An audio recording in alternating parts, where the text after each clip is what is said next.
본문의 말씀 가지고 여호와의 축복과 저주, 여호와의 축복과 저주라는 말씀으로 은혜 나누고 저와 여러분이 정확한 언약을 붙들어야 되겠습니다.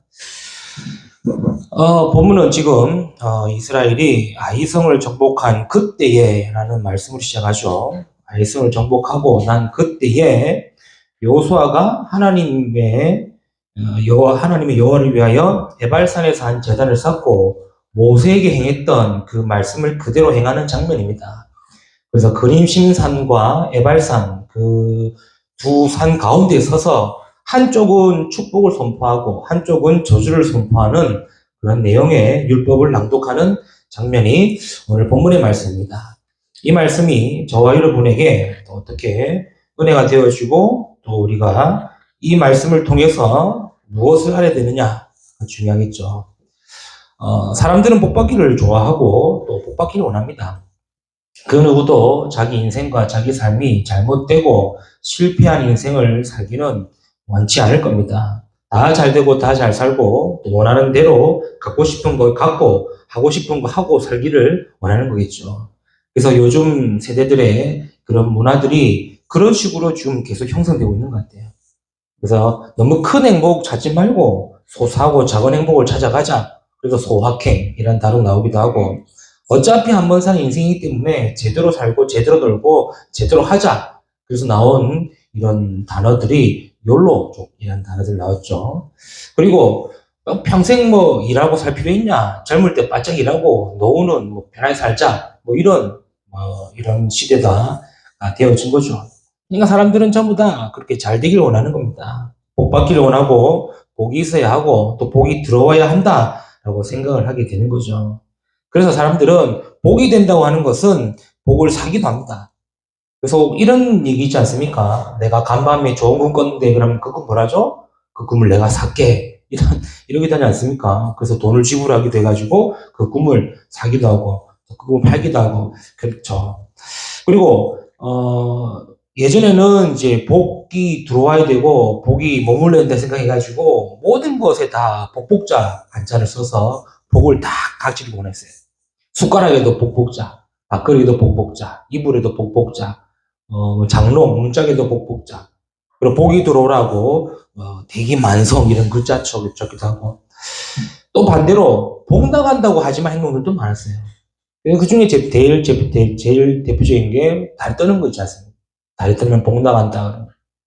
요즘엔 이걸 의학적으로 다리 떠는 게 좋다라고도 얘기하지만 어쨌든 복 나간다고 다리 떨지 말라 그랬고 그리고 문틈 이런데 앉지 말고 서지 말고 밟지 말라. 왜? 복 나간다고. 이런 식으로 사람들은 복에 대한 부분을 기대를 많이 했어요. 그래서 복주머니 기억나시죠? 복주머니 같은 것도 사서 집에 걸기도 했죠. 그러니까 사람들도 복이 있어야 하고 복이 들어와야 하고 하는데 성도가 받은 복은 그런 세상의 복이 아니라는 것을 알아야 됩니다. 성도의 복은 세상에 말하는 그 복의 수준의 복이 아니라는 것을 기억해야 돼요. 세상의 복과 하나님의 복은 차원이 다른 복입니다. 그런데 성도들은 하나님이 주신 복을 세상의 복의 기준으로 생각하다 보니까 내가 복을 받았네, 안 받았네, 복이 있네, 없네, 그 말하고 있는 거거든요. 우리가 말씀드리기 전에 세 가지 먼저 기억해야 됩니다. 하나님이 주신 복은 뭡니까? 하나님이 주신 복은요, 다른 게 아닙니다. 구원입니다. 사람이 살면서 받아야 하는 복을 오복이라고 합니다. 장수해야 되는 것, 또 부를 가지게 되는 것, 정신적, 육체적 건강해야 되는 것, 배품이나 덕을 쌓아야 되는 것, 편안하게 죽는 것을 복이라 그럽니다. 그래서 이것은 유교 경전인 성경에 나와 있듯이 사람이 일평생 가져야 되는 5가지의 복을 장수와 부와 건강과 또 배품과 죽음 이 5가지를 얘기하는 거예요.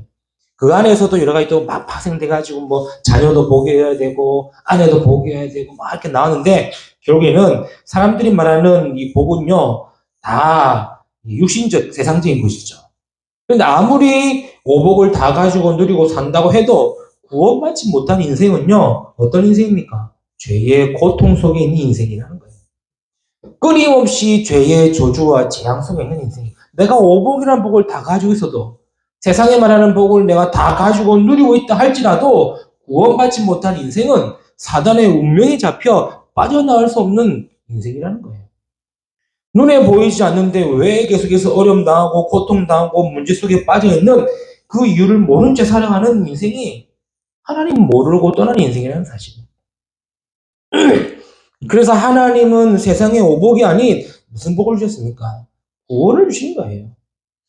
그 누구도 해결할 수 없는 사단의 권세에 잡혀있는 우리의 운명을 하나님의 자녀로 바꾸신 그리스도의 구원을 주셨다는 거예요. 모릅니다. 자기도 왜 계속해서 어려움 당하는지 고통 당하는지 문제 속에 있는지 모르는 이 죄의 저주의 그 고통에서 하나님 자녀의 복으로 바꾸셨다는 거예요. 그리스도를 통해서 우리에게 주신 복은 뭡니까? 하나님이 우리에게 주신 복은 세상에 말하는 그런 장수와 부의 복이 아니라 모든 조주와 재앙과 사단의 권세, 지옥의 권세에서 완전히 해결되고 빠져나올 수 있는 구원의 복을 주셨다는 거예요. 이게 성도가 받은 복입니다. 그래서 성도는 오복이 없지만 하나님이 주신 최고의 축복인 구원의 복을 받았다는 거예요. 그래서 너무 내가 예수 믿고 또 교회 다니고 하나님 믿는다고 해가지고 내가 복 받는다에 그 복의 기준을 바꿔야 돼요. 어쩌면 그 복의 기준을 버려야 돼요. 그렇죠. 구원받은 거 하나만으로도 평생 감사할 수 있어야 돼요. 안 그렇습니까? 구원 하나 받은 것만 해도 평생 감사할 수 있어야 돼요. 그런데 하나님이 우리에게 복 주신 게 구원의 복뿐만 아닙니다. 구원받은 그 순간에 하나님이 함께하는 임마누엘이라는 복을 또 주신 거예요. 얼마나 감사합니까? 사람들은요 절대로 자기 운명을 바꿀 수 없습니다. 사주팔자 바꿀 수 없습니다. 그래서 그렇게 살아야 하는 것이고 그렇게 살아가야 된다고 생각하고 그렇게 살아가고 있어요. 그런데 성도가 받은 복은 어떻습니까? 그리스도를 믿음으로 말미암아 사단의 노예에서 하나님의 자녀로 바뀐 거 아닙니까? 운명 가운데 있다가 하나님이 함께하는 삶이 된 거 아닙니까? 그래서 하나님이 주신 두 번째 복은 뭡니까? 임마누엘이라는 복이에요. 임마누엘은 뜻은 뭐죠? 하나님이 우리와 함께 계시다입니다. 천지를 창조하시고 지금도 우주 만물을 통치하시는 그분이 성령으로 나와 함께 하시는 그 복이 그거야말로 어마어마한 큰 복 아니겠습니까? 비록 내가 장수의 복은 없지만 부의 복은 없지만 건강의 복은 없지만 그러나 하나님이 함께 하시는 그 복을 받았다는 사실. 성도에게는요 그 복보다 더 큰 복이 없습니다. 너무 우리가 하나님이 주신 이 복을 받았음에도 불구하고 기준을 계속 세상 쪽으로 맞춰서 그래요. 그럼 내가 성공해야지. 그럼 내가 좀 잘 살아야지. 그럼 내가 좀 뭐가 돼야지. 그래도 하다 보니까 하나님이 주신 이 구원의 복과 임마누엘의 복이 있음에도 불구하고 늘 뭐가 됩니까? 늘 불평이 되고 불만과 원망과 불신앙이 되지 않습니까? 아니 없으면 없는 하나님의 자녀고 없으면 없는 대로 하나님이 함께 하시는 인생이고 삶인데도 불구하고 늘 세상의 것에 기준이 딱 되다 보니까 왜 하나님이 함께 하심에도 불구하고 나는 없습니까? 그게 불만하고 불평 가운데 살지 않습니까? 기준을 바꾸고 아니요 기준을 버려야 돼요. 하나님은요 지금도 구원의 복을 주시고 지금도 임마누엘로 함께하고 계십니다.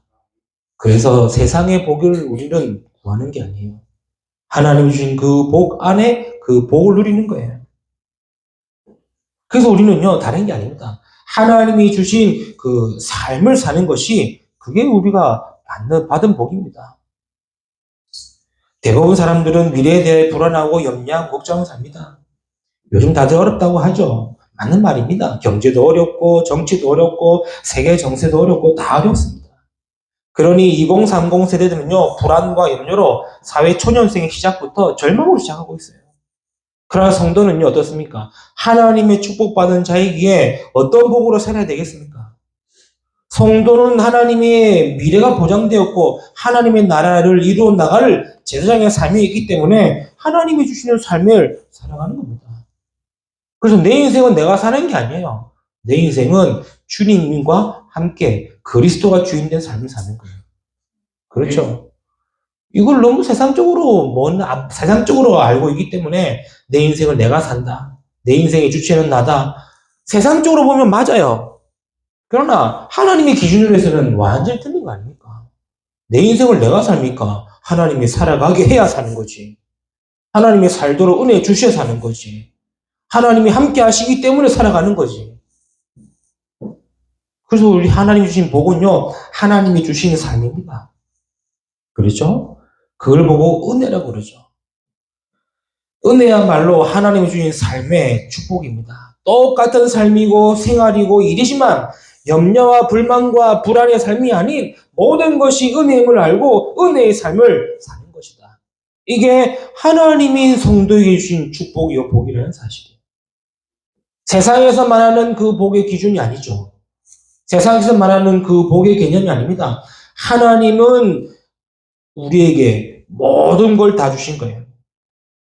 세상의 복이 아닌 하나님의 복이 있어야 된다는 사실. 그런데도 불구하고 하나님은 축복하심과 저주하심을 선포하셨습니다.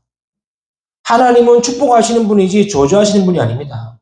그럼에도 불구하고 왜 하나님은 축복의 말씀과 저주의 말씀을 주셨을까? 알아라는 거예요. 그렇죠. 예수 믿는다고 다 복 받는 거다. 맞는데 틀린 겁니다. 알아라는 겁니다. 하나님은 모세 때 미리 말씀하셨어요. 너희가 가나안을 정복하고 난 이후에 에발산과 그린 심산 앞에 서서 한쪽으로는 축복의 말을 선포하고 한쪽으로는 저주의 율법을 선포하라고 모세에게 얘기하셨어요. 그래서 산이 두 양쪽으로 바라보고 있어요. 바라보고 있으면서 그 평야에서 6개의 지파는 그린 심산에 6개의 또 지파는 에발산에 서서 축복의 말씀은 그린 심산을 향해 선포하고 저주의 말씀은 에발산으로 말씀을 하신 거예요. 이 말은 뭔 말인 줄 압니까? 알아라는 겁니다. 뭘 말입니까? 하나님의 축복과 저주가 뭔지를 알아라는 말이고 하나님의 축복과 저주의 기준이 뭔지를 알아라는 말이고 하나님의 축복과 저주의 정확한 절대적인 것을 알아라는 말이에요. 오늘 저와 여러분이 그거 확인해야 되겠죠. 첫 번째입니다. 하나님의 축복과 저주의 기준이 있습니다. 기준을 알아야 돼요. 왜 하나님은 그림심산에 축복의 말씀을 선포하게 하시고 에발산에는 저주를 선포하게 하셨냐? 이걸 따질 필요 없어요. 그렇죠. 따질 필요 없습니다. 뭘 하라는 겁니까? 기준을 하라는 거예요. 하나님의 축복하심과 저주하심의 기준을 하라는 겁니다. 그 첫 번째가 뭐냐? 그게 바로 언약입니다. 언약이 하나님의 축복과 저주의 기준이에요. 하나님은 지금 모세를 통해 약속한 그 땅을 차지하면 그 산에서 축복과 저주를 선포하러 가셨습니다. 그 말씀대로 지금 가나안 정복의 첫 시작이 되었죠. 여리고를 정복하고 아이성을 정복했습니다. 그때의 그 산에서 여호수아가 하나님의 명령하신 산에서 축복과 저주를 선포하신 겁니다. 그 기준이 뭐냐니까 그 기준이 바로 언약이라는 거예요.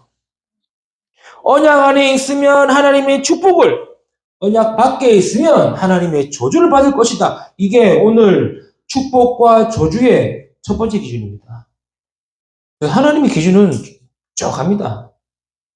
사람은요, 이래가 봐주고 저래가 용서해주고 이래가 이해해주지만 하나님은 그런 거 없습니다. 짜롭지 않습니까?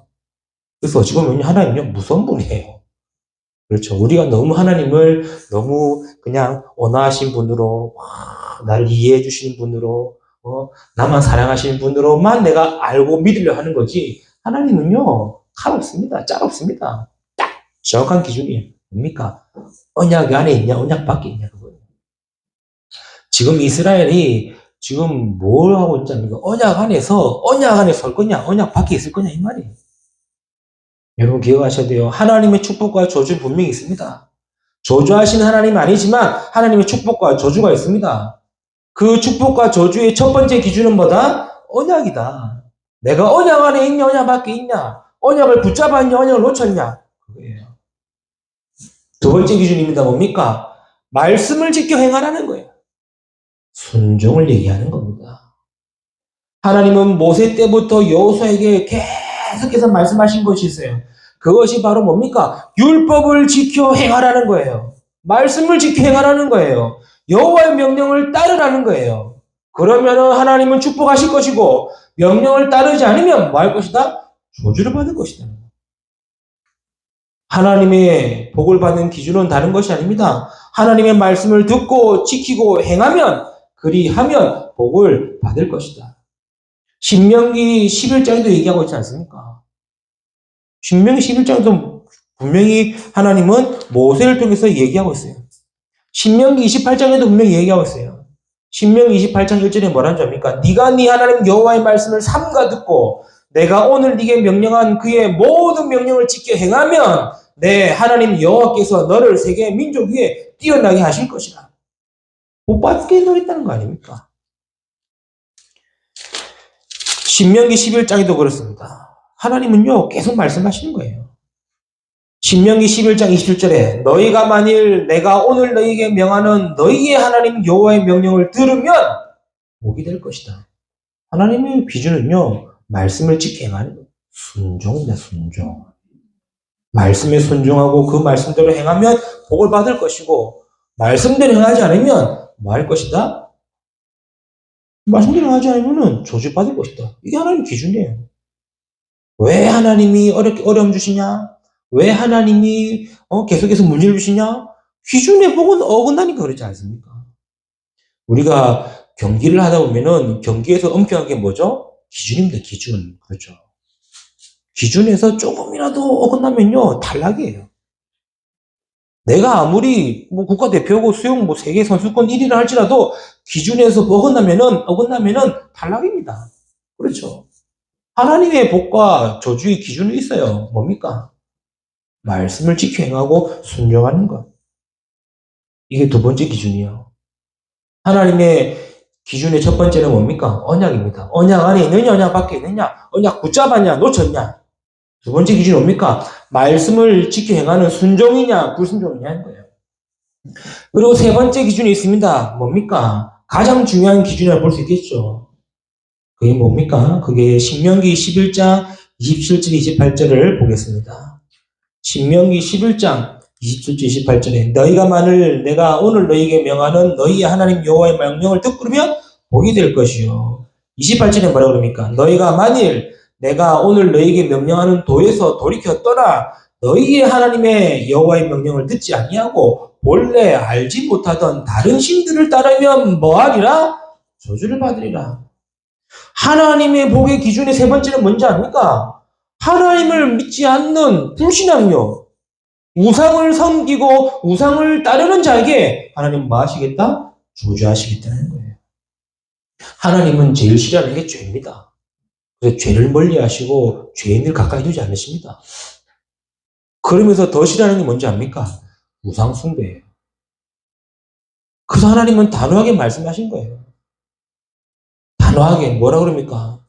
여호와의 말씀을 지켜 행하면 복이고 여호와의 말씀을 떠나 성경에도 말하지 않습니까? 본래 너희들이 알지도 못하는 신들을 섬기면 저주다.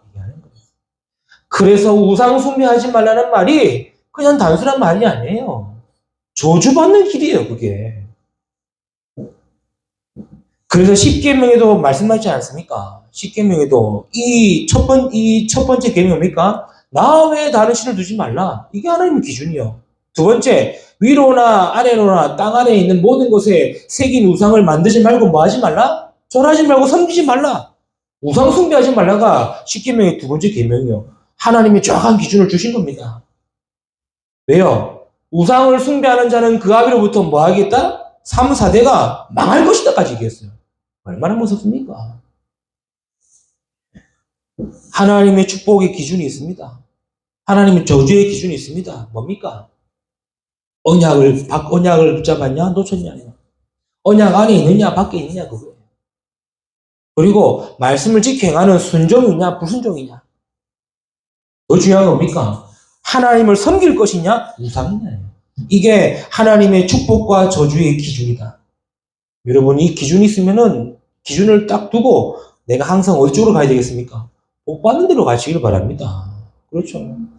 기준을 분명히 알고 섰는데 왜 계속 하나님의 저주받으려고 갑니까? 하나님은 저주하시는 분이 아니신데도 불구하고 왜 저주받으러 가려 합니까? 오늘 저 여러분의 정확한 기준을 두고 하나님의 축복 속에 넘치는 하나님의 축복과 함께하는 한 주간의 삶이 되기를 주님의 이름으로 축복합니다. 자, 그렇다면 두 번째 알아라고 하는 게 뭡니까? 왜 그림 신산에서는 축복의 말씀을, 에발산에는 저주의 말씀을 선포하면서 하나님의 축복과 저주를 말씀하셨냐? 두 번째 알아야 될 이유가 뭡니까? 알아야 되는 내용이 뭐냐? 여호와의 축복과 저주의 내용입니다. 단순히 축복받고 저주받는다는 수준이 아니죠. 하나님은 복을 주시는데 얼만큼 하시고 축복과 저주하시는데 얼만큼 하셨냐? 알아라는 거예요. 그거를 하나님은 모세를 통해 알리신 겁니다. 그 말씀이 신명기 28장에 나와 있습니다. 신명기 28장 1절에서 14절의 말씀 보면은 하나님이 축복하신 축복의 내용이 있어요. 신명기 28장 1절에서 14절 말씀을 보면은 하나님의 축복하신 내용이 있어요. 한번 찾아서 같이 보도록 하겠습니다. 하나님의 축복의 첫 번째 내용이 뭔지 압니까? 그게 이전의 말씀이죠. 내가 내 하나님 여호와의 말씀을 청종하면 이 모든 복이 내게 임하며 네게 이르리니 그랬어요. 그래서 모든 민족 위에 뛰어나게 하실 것이라 1절 2절이죠. 아니 하나님의 복을 받으면은 모든 민족 위에 뛰어나게 하시겠다는 거예요. 그리고 3절에서 6절의 말씀입니다. 성읍에서도 복을 받고 들에서도 복을 받을 것이며 내 몸의 자녀와 내 토지의 소산과 내 짐승의 새끼와 소와 양의 새끼가 복을 받을 것이며 내 광주리와 떡 반죽 그릇이 복을 받을 것이며 네가 들어와도 복을 받고 나가도 복을 받을 것이니라. 얼마나 감사합니까? 복의 내용이에요. 아니 들어가도 복을 받고 나가도 복을 받고 이 말이 뭔 말입니까? 24시 축복이라는 거예요. 들어가도 어디는 말입니까? 집에 들어가도 집이 복이요. 나가면은 일하는 것도 복이고 다니는 것도 복이고 만나는 것들은 복이고 모든 것이 복이 될 것이라는 거예요. 그렇죠? 하나님의 말씀에 순종하는 자, 하나님의 기준에서 하나님의 보호의 그 속에 있는 자는 어디를 가든 하나님의 넘치는 은혜를 받게 될 것이다라는 거예요.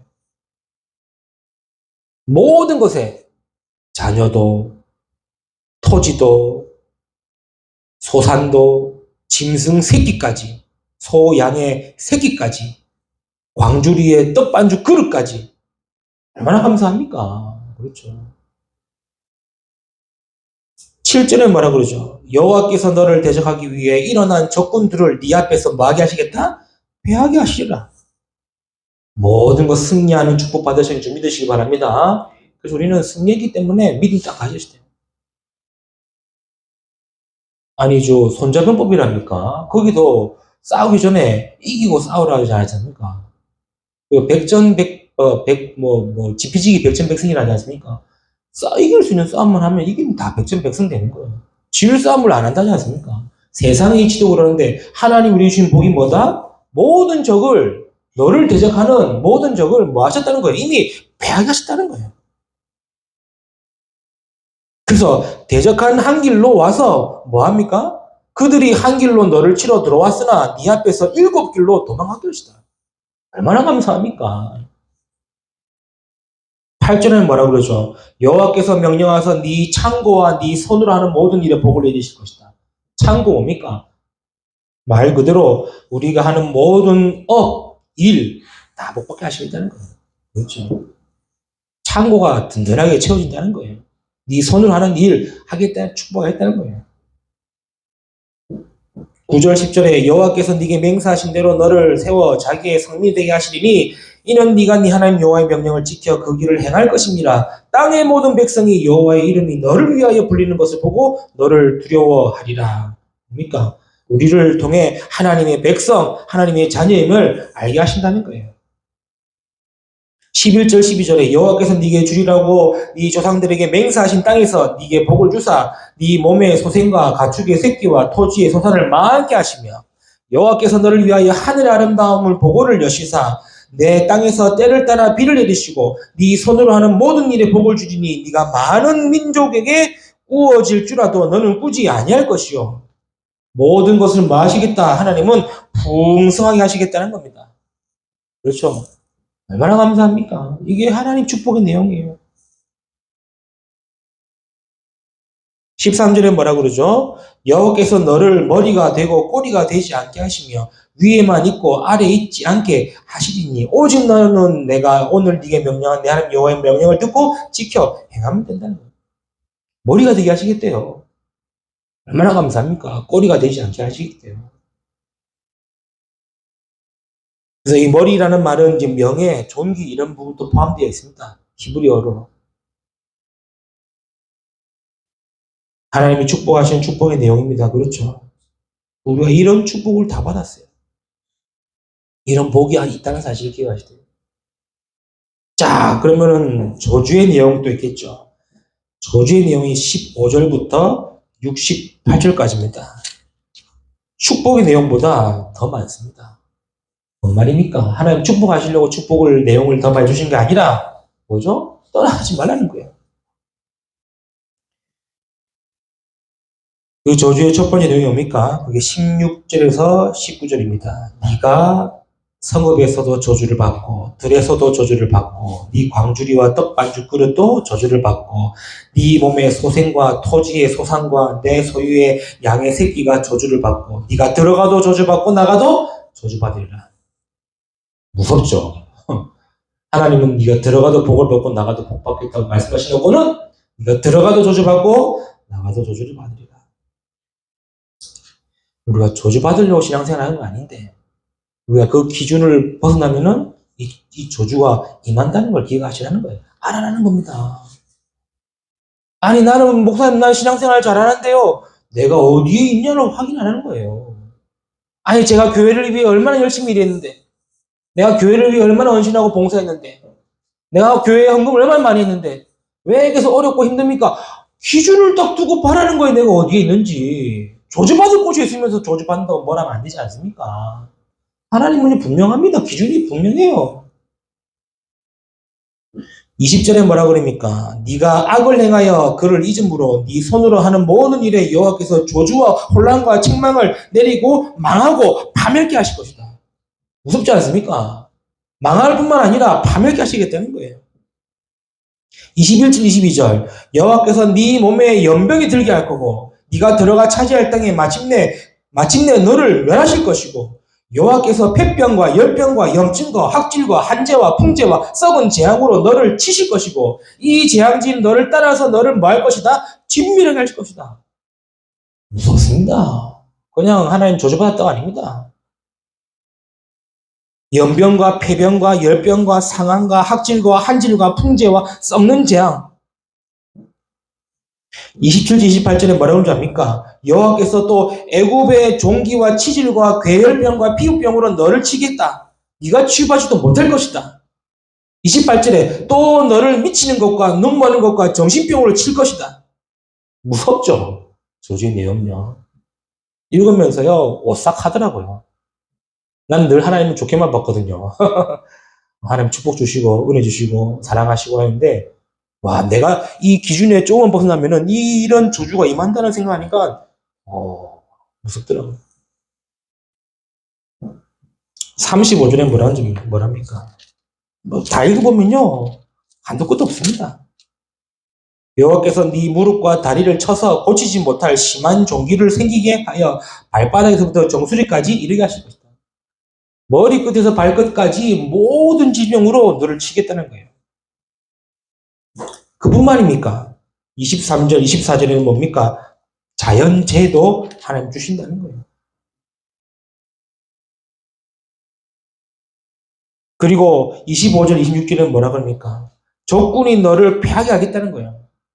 하나님은 축복받을 때 적군이 와서 한 길로 왔다 7길로 도망갈 건데 적군이 와서 우리가 한 길로 치러 왔다가 7길로 도망간 것이 아니라 온 땅이 흩어져서 그들의 시체가 되고 새나 짐승의 밥이 되고 그들을 끊을 사람이 없게 하겠다는 거예요.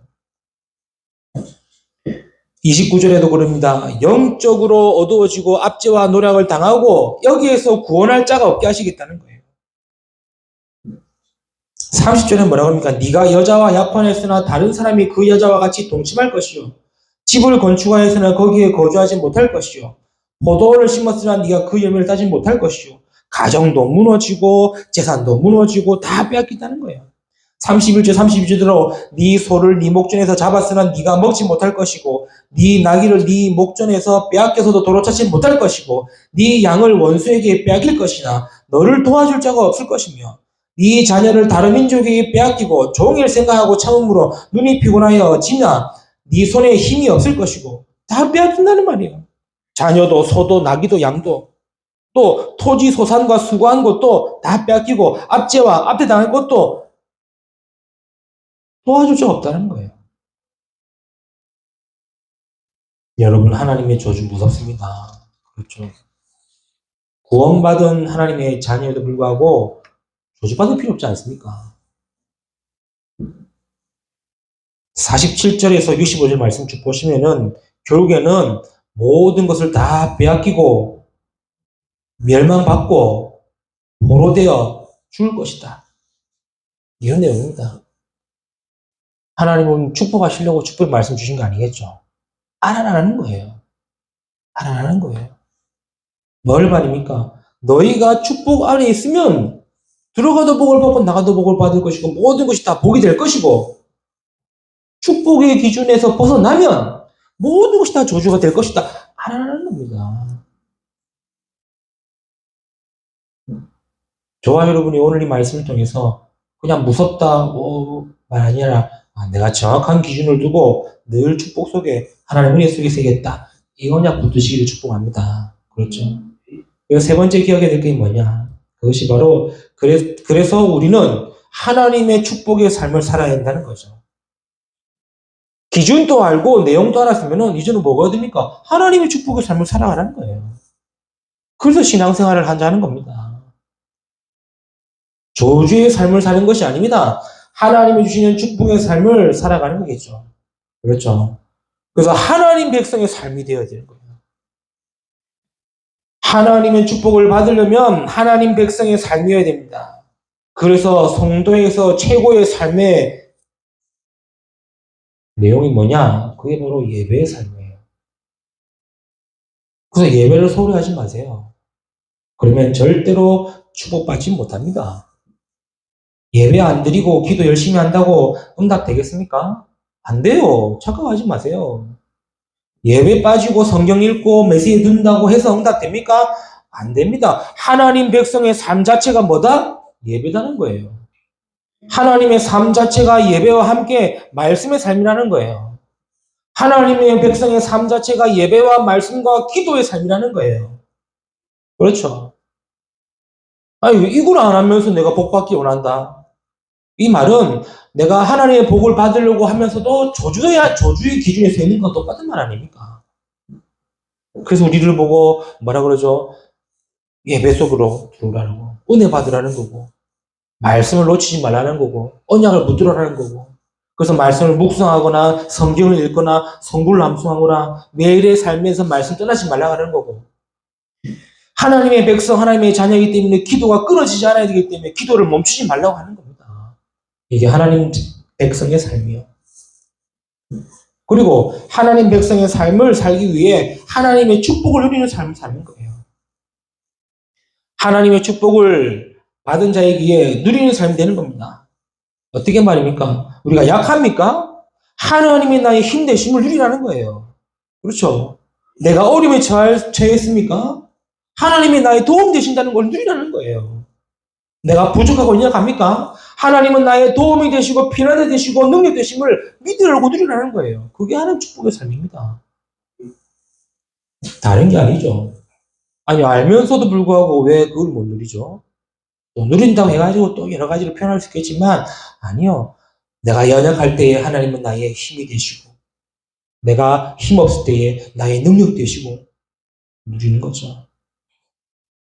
그리고 하나님 축복의 삶은 하나님 주시는 응답의 삶입니다. 그래서 우리의 삶은요, 응답의 삶이고, 응답받는 삶이 되는 거예요. 그래서 하나님의 축복 안에 있을 때 알 수 있는 거죠. 모르면 나 원망이 되고 상처가 되고 불신앙이 되지만 알면 응답이 됩니다. 어떻게 말입니까? 우리가 문제 가운데 있을 때에 내가 하나님의 역사를 체험할 수 있겠구나. 그렇죠.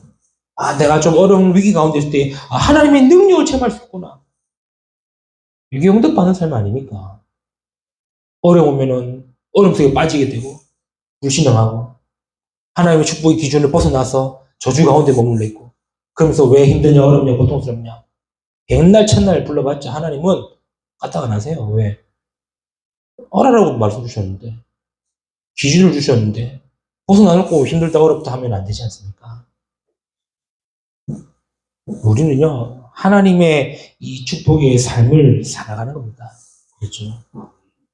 하나님 주시는 하나님 백성의 삶으로, 하나님의 축복을 누리는 삶으로, 하나님 주시는 응답의 삶으로 살아가는 거예요. 그래서 왜 아침에 일어나서 기도하라는 말을 먼저 합니까? 왜 아침부터 막 이렇게 좋은 생각하고, 좋은 힘 얻고, 언약 붙들고 시작하는 거예요. 그렇죠. 불신자들도 그렇게 사는데, 신자가요, 왜 그렇게 삽니까? 그러지 말라는 거예요. 그렇죠. 밤에는요, 왜 답을 얻는 기도하라는 자입니까? 답을 얻고 치유 얻는 기도하라는 자입니까? 그래야 밤새도록 영혼이 살아난다지 않습니까? 그렇죠. 이거는 과학적으로 증명됐습니다. 요즘 스마트폰 시대가 미디어가 많이 발전되고 스마트폰이 많이 발전되다 보니까 대부분 자기 전까지 보지 않습니까? 그리고 불 끌고도 보지 않습니까? 그러면 그 의학적으로 다 밝혀졌죠. 눈 다벨입니다. 그리고 그런 잔상들이 뇌파에 남아가지고 밤새도록 그 뇌파에 머리가 신경 쓰이는 거예요. 그래서 잠자기 30분 전에는 절대로 보지 말라지 않습니까? 늦어도 1시간 전부터는 보지 말라지 않습니까? 근데 우리는 잠자기 바로 1분까지도 보다가 자잖아요. 그러면 그 뇌파가, 그 잔상과 그 영상의 뇌파가 남아가지고 밤새도록 뇌를 작업시킨 듯해요. 근데 우리가 밤자기 1시간 전에, 30분 전에 말씀으로 답을 얻고 힘을 얻는 기도한다면은 영혼을 살아난다는 거겠죠. 그렇죠. 우리가 이런 축복의 삶을 사는 건데. 말씀 맺겠습니다. 하나님의 축복과 조주하심이 있습니다. 그 기준을 바로 세워야 돼요. 그래서 그 기준은 뭐냐? 하나님의 언약과 순종과 그리고 하나님에 대한 믿음이죠. 그래서 순종이 중요합니다. 순종은 뭐죠? 곧 섬김이죠. 여러분 섬김을 잘 하셔야 돼요. 교회를 섬기시기 바랍니다. 그렇죠. 특히 작은 교회일수록 부족하고 좀 모질하고 이런 게 더 보일 수가 있어요. 그러면은 뭐 해야 됩니까? 내가 해야겠다는 마음이 듭니까? 그냥 나도 모를 체 합니까? 해야 되겠다는 마음 가지시기 바랍니다. 교회 청소하자 하면은 짜증내고 지난주 했지 않냐부터 하지 뭐 그러지 마시고 그렇죠. 아니, 너 방은 청소 안 해도 괜찮아. 너가 살 건데. 그러나 하나님의 전에는 우리가 정리를 하는 거예요. 그게 섬김이에요. 섬김을 배워야 되고 섬겨야 돼요. 교회를 섬길 줄 알아야 돼요. 그래서 헌신할 줄도 알아야 되고 봉사할 줄도 알아야 되고 그렇죠. 주일날 내일 한 번 교회 오는데 한 번 교회 오면은 더 섬김이 중요하겠죠. 그 다음에 목회자를 섬겨야 됩니다. 이런 말을 목회자가 한다는 게 참 부끄러운 일이에요. 솔직한 말로. 목사를 섬길 줄 알아야 돼요. 아니, 우리가, 세계적으로 유명한 가부의 엄마의 10계명 다 들지 않습니까? 예배 시간 1시간 전에 나와서 기도해라. 그리고 하나님 다음으로 목사님을 섬기라. 그 말은 다 들었으면서 실질적으로 자기들은 안 해요. 목사가 뭐 그냥, 어? 목사지. 여러분, 그러면요, 안 돼요. 섬긴다는 말은 그렇다고 무조건 떠받치라는 말이 아니지 않습니까? 이 말을 목사가 한다는 것 자체가 진짜 부끄러운 얘기예요. 그 말은 성도들이 모른단 말 아닙니까? 그렇죠? 목사를 하나님 다음으로 섬길 줄 알아야 돼요. 하나님 다음으로 섬길 줄 알아야 돼요.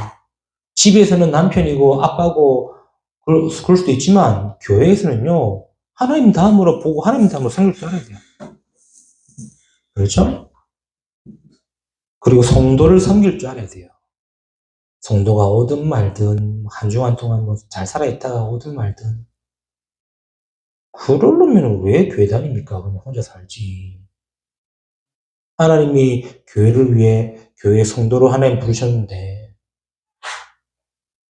그럼 그 성도를 위해 기도할 수 있어야 되고 성도를 품을 줄도 알아야 되고 성도가 오면은 기쁜 마음으로 맞이할 줄도 알아야 되는데 이거는 왔나 이 정도 수준이고 안 오면 안 오는 갑다 이 수준이고 아닙니다. 그게 순종이에요. 순종.